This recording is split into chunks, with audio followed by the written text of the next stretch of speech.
আমার ভাসুর মানে আমার স্বামীর বড় ভাই আমার স্বামীকে কৌশলে বিদেশ পাঠিয়ে দেয়। আর আমার স্বামী তার বড় ভাইয়ের কথা কিছুতেই অমান্য করেনি, তাই সে বিদেশ চলে গেল। তারপর বাড়িতে আমি আর ভাসুর থাকি। একদিন রাতে ভাসুর বলল, আমার পায়ে খুব ব্যথা করছে, আমায় একটু মেসেজ করে দিবে। ভাসুরের এটা ছিল মিথ্যা অভিনয়। আমি ভাসুরের চিৎকার শুনে আমি তার পায়ে মেসেজ করতে গেলাম। তারপর ভাসুর দরজা লক করে দিল। তারপর আমার সাথে যা ঘটেছিল তা শুনলে তোমাদের মাথা গরম হয়ে যাবে। তাহলে গল্পটা বলি। আমি ঢাকায় স্বামী শাশুড়ি ভাসুরের সাথে থাকি।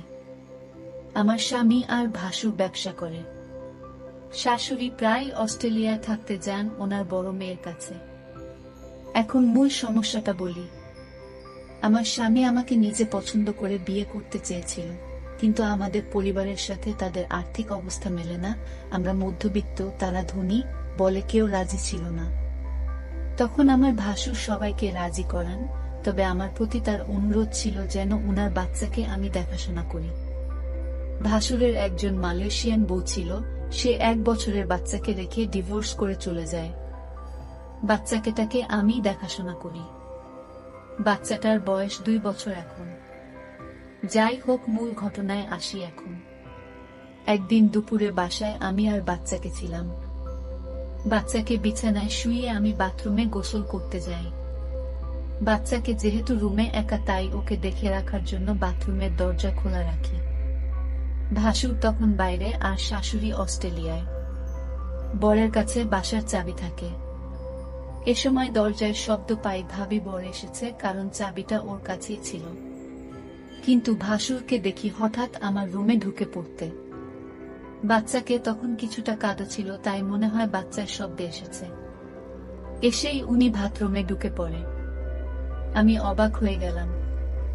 কেউ না বলে হঠাৎ এভাবে বাথরুমে ঢুকে পড়ে। আমি তাকে কিছুই বলতে পারিনি। ভাসুর তখন বলছিল, সরি, আমি জানি না তুমি বাথরুমে ছিলে। এই দিনের ঘটনার পর থেকেই ভাসুরের চোখে আমি একটা অন্যরকম দৃষ্টি দেখি। দৃষ্টিটা জানি কেমন, আমার মোটেও ভালো লাগে না। মনে হয় উনি আমার দিকে তাকিয়ে অনেক কিছু ভাবছেন। আমাকে উনি নাম ধরে ডাকতেন, কিন্তু এখন ডাকার ধরনটাও কেমন যেন হয়ে গেছে। এই ঘটনার পর থেকে প্রায় প্রতিদিনই দুপুরে উনি বাসায় চলে আসেন, অথচ আগে প্রয়োজন ছাড়া কখনো আসতেন না। এই সময় আমার বর থাকে প্রতিষ্ঠানের অফিসে। অফিসে কাজ না থাকলেও বরকে কোনো একটা কাজে লাগিয়ে উনি বাসায় থাকেন। শুধু বাসায় থাকলে সমস্যা ছিল না, কিন্তু বাচ্চার কাছে থাকার অজুহাতে উনি আমার ঘরেই পড়ে থাকেন আর অদ্ভুতভাবে তাকান। বাচ্চার জন্য আমিও বেশি দূরে সরতে পারি না। বাচ্চাটা কিছুক্ষণ পর পর আমাকে ডাকে। এ অবস্থা প্রায় 2-2.5 মাস ধরে চলছে। হঠাৎ আমার ভাসুর বলল, আমার স্বামীকে বিদেশ পাঠাবে, ভালো একটা বিষয় আছে, তাই বেতনও অনেক ভালো। আর তাই আমার স্বামীও না করেনি। উনি মনে হয় আমার কাছে কিছু একটা চাচ্ছেন, না হলে আমার স্বামীকে বিদেশ পাঠালো কেন? তবে তার চাওয়াটা যে কি সেটা আমি বুঝতে পারছি না। আবার ভাবি আমার ধারণা ভুল, কারণ উনি খুবই ভালো একজন মানুষ, খুব খেয়াল রাখেন আমাদের। তাই দ্বিধাটা রয়েই গেছে। আমি কি করলে উনার সাথে সম্পর্কটা আবার আগের মতো হবে? তাছাড়া আমি উনার মনে কি আছে সেটা কিভাবে বুঝতে পারবো? আমার বরকে কি ঘটনা জানাব, নাকি অপেক্ষা করব আরো? আমি ভাবলাম না, বরকে এখন কিছু জানানোর দরকার নেই। আমি আরো কনফার্ম হয়ে তারপর জানানো উচিত আমি মনে করি। বাসুর আমার দিকে অন্যরকম দৃষ্টিতে চেয়ে থাকত। আমি মাঝে মাঝে বলেই উঠতাম, আপনি এভাবে কি দেখেন আমার দিকে তাকিয়ে? তখন উনি বলতো, আসলে কি বলবো, আমি খুব কষ্টে আছি। আমার কষ্টটা যদি তোমার কাছে বলি তুমি হয়তো কি মনে করো তা আমি জানি না, তবে তুমি আমার বাচ্চাটাকে নিজের মনে করে লালন পালন করছো, এতে আমি অনেক খুশি। সত্যিকার অর্থে তুমি একজন ভালো ঘরের মেয়ে, কারণ এখনকার যুগের মেয়েরা তার নিজের সন্তানের প্রতি এতটা কেয়ার করে না যতটা তুমি আমার বাচ্চাটাকে করছো। আমি তোমার এই ঋণ কোনোদিন শোধ করতে পারবো না। আমার বাচ্চাটা, মায়ের অভাবটা তুমি পূরণ করছো, এর চেয়ে বেশি কি হতে পারে?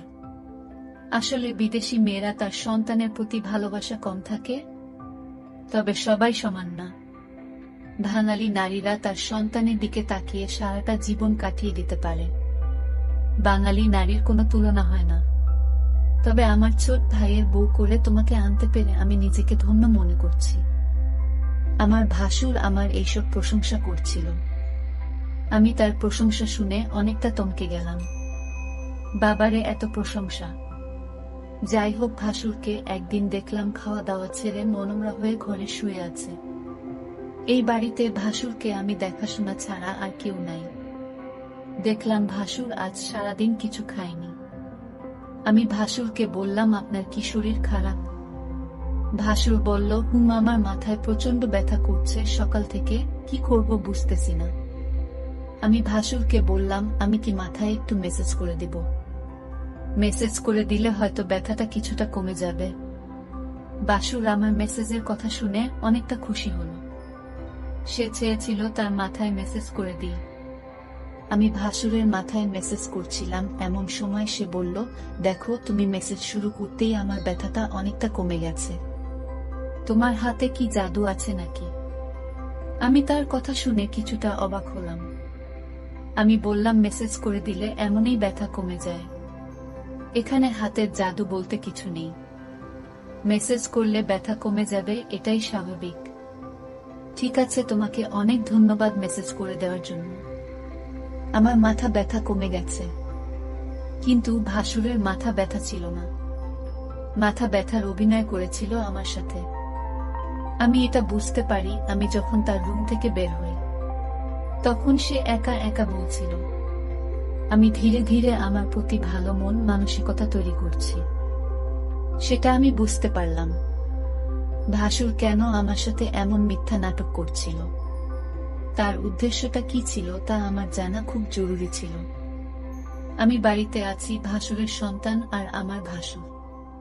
এরপর দিন আবার সেই অভিনয় শুরু করলো। সে আস্তে করে চিৎকার করছে আর বলতে লাগলো, আমার মাথাটা ব্যথা করছে, এখন কি করব? আমি তখন ভাসুরকে বললাম, ডাক্তারের কাছে যান, তাহলে সব ঠিক হয়ে যাবে। রোগ নিয়ে ঘরে বসে থাকলে কি আর চলবে, বা রোগ ভালো হবে? ভাসুর আমার কথাটা শুনে দেখলাম তার মুখটা অন্ধকার হয়ে গেল। আসলে কি তার মাথা ব্যথা করছে নাকি এসব অভিনয়?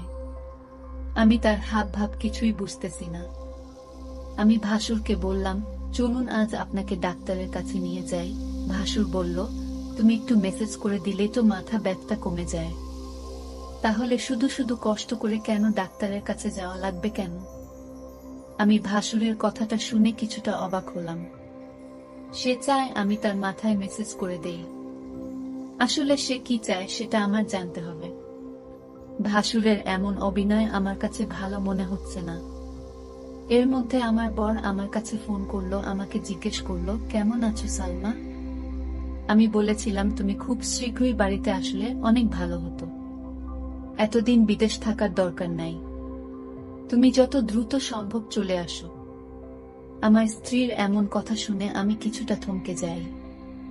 আমার স্ত্রী তো কোনোদিন এমন কথা বলেনি। আজ সে এমন ভাবে বলছে আমি যেন আজই দেশে চলে আসি। আমি সালমাকে জিজ্ঞেস করলাম, তোমার কোনো অসুবিধা হচ্ছে সালমা? সালমা বলল, না, তেমন কোনো সমস্যা হচ্ছে না। বড় ভাইজান তোমার খোঁজ খবর রাখে তো? আমি বললাম, ভালোই খোঁজ খবর রাখে। ঠিক আছে, এখন রাখি, পরে কথা হবে। ভাসুর আড়ালে থেকে আমার সমস্ত কথাগুলো শুনছিল। কথা শেষ হতেই ভাসুর চলে গেল তার রুমে। রাত হলো, ভাসুর আমায় ডাকছে, বলছে, সালমা, আজ আমার পায়ে অনেক ব্যথা করছে, বুঝলাম না আমার কি হয়েছে। দিন দিন রোগ বেড়ে চলেছে।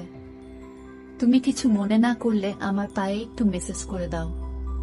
সে ব্যথায় চিৎকার করছে আর বলছে আমার পায়ে অনেক ব্যথা করছে।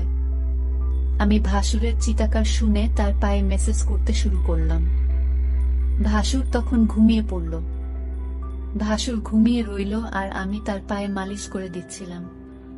কিন্তু ওইদিকে বাচ্চাটা কাঁদছিল। আমি ভাসুরকে বললাম, আপনি ঘুমিয়ে পড়েছেন, বাচ্চাটা কাঁদছে, আমি চলে যাই। তখন ভাসুর বলল, ঠিক আছে, বাচ্চাটাকে ঘুম পাড়িয়ে আবার এসো। ভাসুর আমার সাথে এমন করছে মনে হচ্ছে আমি এই বাড়ির চাকরানী। সারাক্ষণ তার সেবযত্ন আমার করতে হয়। আমি তো এই পরিবারের সমস্ত কাজ করতে করতে আমি অনেক ক্লান্ত, কিন্তু আমার কষ্ট কি আর কেউ বুঝে? পরের দিন আমি বলেছিলাম ভাসুরকে, আপনার মাথায় ব্যথা, পায়ে ব্যথা, আজ চলুন আপনার চিকিৎসা করাবো। আজ আমি আপনাকে ডাক্তারের কাছে নিয়ে যাব। আপনি না যেতে চাইলে আপনাকে জোর করে নিয়ে যাব। ভাসুর মনে হচ্ছে গলা শুকিয়ে গেল, কারণ ডাক্তারের কাছে গেলে হয়তো সত্যটা পাশ হয়ে যাবে, তার কোনো রোগ ধরা পড়বে না। তখন হয়তো আমার চোখে সে দোষী হয়ে যাবে। এটা ভেবেই ভাসুর ডাক্তারের কাছে যেতে চাইতো না। আমি সেটা ভালো করে বুঝতে পারতাম। আর তাই ভাসুরকে আজ আমি বললাম, আপনি যদি আজ ডাক্তারের কাছে না যান তাহলে আপনি এই বাড়িতে একা একা থাকতে হবে। আমি চলে যাব এই বাড়ি থেকে। আমার স্বামী ফিরে আসলে আবার এই বাড়িতে ফিরবো, তার আগে না। ভাসুর আমার কথা শুনে থমকে গেল। তাহলে সালমা আমার মনের কথা কি বুঝে গেল নাকি? আমি বললাম, ঠিক আছে সালমা, চলো, আজ আমি ডাক্তারের কাছে যাব। তুমি যখন চাইছো, আমি কি আর না করতে পারি? এখানে তো আমার কোনো উপকার হবে না। আপনার রোগ ভালো হবে, আপনার ভালোর জন্যই তো ডাক্তারের কাছে নিয়ে যাওয়া। ভাসুরের মতলব ভালো ছিল না, এটা আমি সিউর হলাম তার কথায়। যাই হোক, ডাক্তারের কাছে গেলাম। ডাক্তার তার সমস্ত শরীর পরীক্ষা করল। পরীক্ষার রিপোর্টের জন্য অপেক্ষা করতে লাগলাম। ভাসুর আজ অবশ্যই আমার কাছে ধরা পড়বে। ভাসুরের মুখখান দেখলাম শুকিয়ে গেছে। প্রায় 4 ঘন্টা পর রিপোর্ট আসলো। ডাক্তার রিপোর্ট দেখে বলল, আপনার কোনো সমস্যা নাই, আপনি তো ভালো আছেন, আপনার সমস্ত রিপোর্ট ভালো। ডাক্তারের কথা শুনে ভাসুর অনেকটা লজ্জিত হলো। আমি ভাসুরকে নিয়ে বাড়িতে ফিরলাম। আমি ভাসুরকে জিজ্ঞেস করলাম, আপনার কোনো রোগ নেই, আপনি রোগের ভান করে কেন আমাকে কষ্ট দিলেন? আপনার উদ্দেশ্যটা কি বলবেন? ভাসুর বলল, আরে অনেক সময় রিপোর্টের সমস্যা ধরা পড়ে না, কিন্তু সালামা বিশ্বাস করো, আমার সত্যি পায়ে এবং মাথা ব্যথা করছিল। পরের দিন রাতে ভাসুর আবার চিৎকার শুরু করলো, বলতে লাগলো, ব্যথায় মরে গেলাম, আমার খুব পায়ে ব্যথা করছে, শুনছো সালমা, তুমি আমার পায়ে একটু মেসেজ করে দাও।